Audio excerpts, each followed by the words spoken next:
Boss, paabala lang ha. Kapir tayo. So ayan, mag-i-spit tayo ha.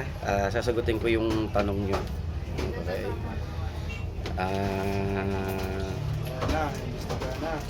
Yan na.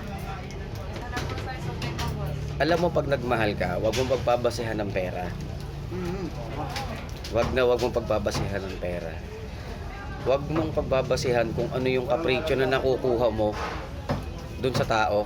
Wag kang magmamahal kung ganun lang yung gusto mo. Yung kapritsyo mo lang yung hinahabol mo.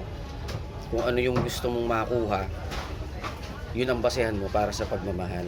Hindi pagmamahal ang tawag doon. Napaka-unfair mo rin sa tao. Sobra. Ako totoo, hindi ako kuripot na tao. Mapagbigay ako.